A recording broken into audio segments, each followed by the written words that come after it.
আপনার কাছে তো জানতে চাই, আমাদের দেশটা কিন্তু বারবার দুর্নীতি এবং চাঁদার জন্য পিছিয়ে যাচ্ছে।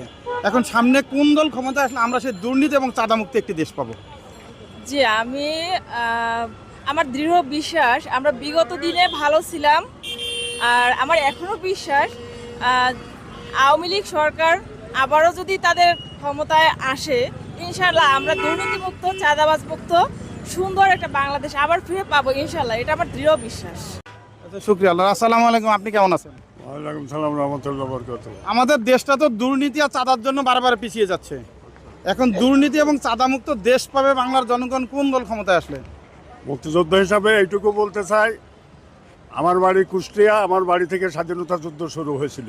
তো সাধারণ মানুষ চাই দুর্নীতি মুক্ত হোক, স্বচ্ছভাবে গণতন্ত্র ফিরে আসুক, সেই স্বচ্ছ গণতন্ত্রের আশাবাদী আমরা। সেটা কোন দল ক্ষমতা আসলে সেই স্বচ্ছ গণতন্ত্র আমরা পাবো? এটা তো একটা জটিল একটা প্রশ্নের ভিতর আপনি আমাকে ফেললেন। আপনি যেহেতু মুক্তিযোদ্ধা, এখন কিন্তু দেশ পরিচালনা করে গেছে আওয়ামী লীগ, এখন আছে বিএনপি, আর একটা শুনতেছি এখন ইসলামিক দলগুলো একটা জোট করবে।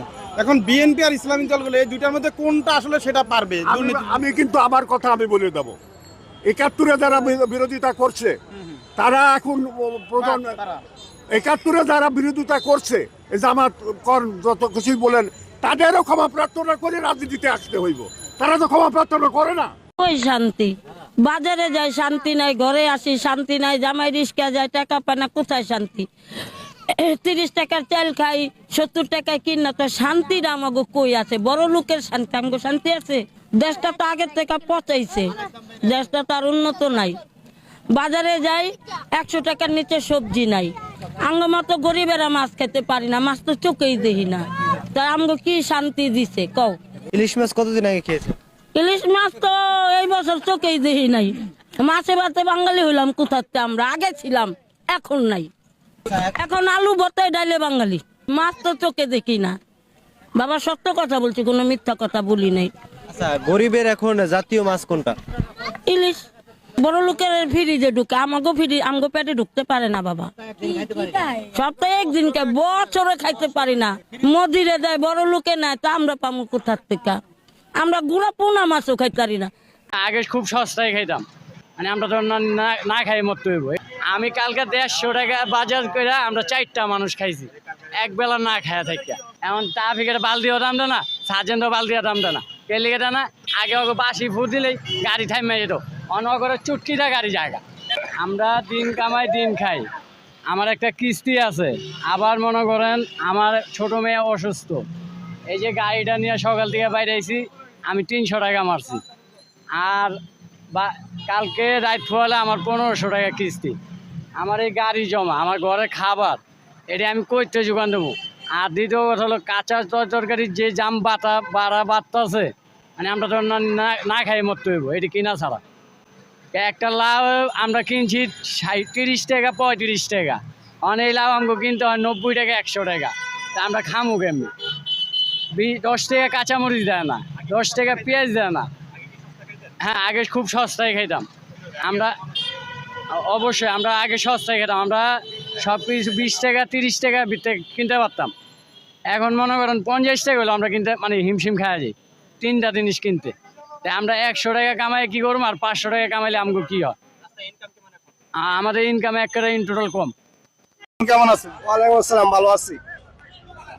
এই যে বললেন ভালো আছি, সামনে কোন দল ক্ষমতায় আসলে আপনি আরো ভালো থাকবেন?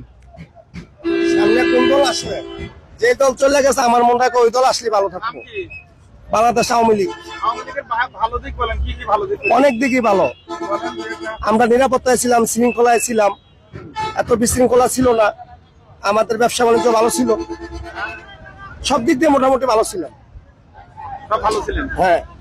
জাতির পিতার কন্যা মাননীয় প্রধানমন্ত্রী, আমি Nusrat Jahan Maliha, Hazaribagh girls school and কলেজের ৮ম শ্রেণীর শিক্ষার্থী। আমার বাবা একজন দিনমজুর, 2 মেয়েকে নিয়ে আমার বাবা মায়ের নিত্য অভাবের সংসার। আমার নিরক্ষর বাবার কাছে আমি রাজকন্যা। আমার মতো মালিহাদের পিতা যখন বলেন, তোর আর স্কুলে যাওয়ার দরকার নেই, কাল থেকে তোর মায়ের সাথে কাজে যাবি, তখন মনে হয় এটাই যেন আমাদের চিরকালের নিয়তি। কিন্তু মাননীয় প্রধানমন্ত্রী, সেই দুর্ভাগ্যের নিয়তির শিকার আমাকে হতে হয়নি। আপনার শিক্ষা সহায়তার জাদুর পরশে আমার মতো লাখো মালিহা আজ স্কুল, কলেজ, মাদ্রাসায় পড়ে উচ্চ শিক্ষার স্বপ্ন দেখছে। এটা শুধু আপনার জন্যই, তাই আপনার প্রতি আমাদের সীমাহীন কৃতজ্ঞতা। মাননীয় প্রধানমন্ত্রী, বছরের প্রথম দিনে এক সেট নতুন বই হাতে পাওয়ার কি যে আনন্দ তা আমি বলে বোঝাতে পারবো না। নতুন বইয়ের ঘ্রাণ নেয়ার সুযোগ আপনি আমাদেরকে করে দিয়েছেন। মাননীয় প্রধানমন্ত্রী, সর্বকালের সর্বশ্রেষ্ঠ বাঙালি, স্বাধীনতার মহান স্থপতি, বাংলাদেশের জাতির পিতা বঙ্গবন্ধু শেখ মুজিবুর রহমানকে দেখার সৌভাগ্য আমাদের হয়নি, কিন্তু বেহেশত হতে তিনি নিশ্চয়ই দেখছেন তার সুযোগ্য কন্যার কর্মকাণ্ড। দুঃখী মানুষের মুখে হাসি ফুটিয়ে কিভাবে তিনি সর্বক্ষেত্রে বাংলাদেশকে এগিয়ে নিয়ে যাচ্ছেন। মাননীয় প্রধানমন্ত্রী, একটি স্বনির্ভর দেশ গড়তে শিক্ষা যে কতটা গুরুত্বপূর্ণ জাতির পিতার পর কেবল আপনিই তা সবচেয়ে ভালোভাবে অনুধাবন করতে পেরেছেন। আর সেজন্যই দরিদ্র মেধাবী শিক্ষার্থীদের ঝরে পড়া বন্ধ করতে আপনি চালু করেছেন এই উপবৃত্তি। তাই আপনার প্রতি কৃতজ্ঞতা জানাতে আমাদের প্রিয় শিক্ষক আক্তার স্যারের কবিতার কয়েকটি লাইন বলতে চাই। শিক্ষা সবার অধিকার, মানুষ হবার মন্ত্রণা, এই দেশেতে সবচেয়ে ভালো বুঝেছেন শেখ হাসিনা। আপনি না বাড়ালে হাত, হারিয়ে যেতাম কোন অতলে, দুঃখের সাগর পাড়ি দিতে ভেসেই যেতাম বানের জলে। মাননীয় প্রধানমন্ত্রী, আপনি আমাদেরকে বানের জলে ভেসে যেতে দেননি, শক্ত হয়ে দাঁড়ানোর সুযোগ করে দিয়েছেন। মাননীয় প্রধানমন্ত্রী, এত কাছ থেকে আপনাকে দেখার আনন্দ আমি ভাষায় প্রকাশ করতে পারছি না। আপনার গভীর দেশপ্রেম আমাদের ক্ষুদ্র হৃদয়কেও আন্দোলিত করে। আপনাকে দেওয়ার মতো এই ক্ষুদ্র আমাদের কিছু নেই।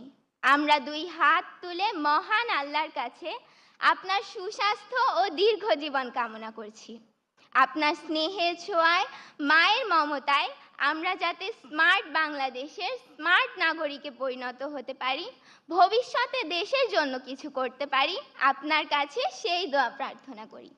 ধন্যবাদ মাননীয় প্রধানমন্ত্রী, ধন্যবাদ উপস্থিত সকলকে। জয় বাংলা, জয় বঙ্গবন্ধু, বাংলাদেশ চিরজীবী হোক। আসসালামু আলাইকুম। সেরা মেধাবী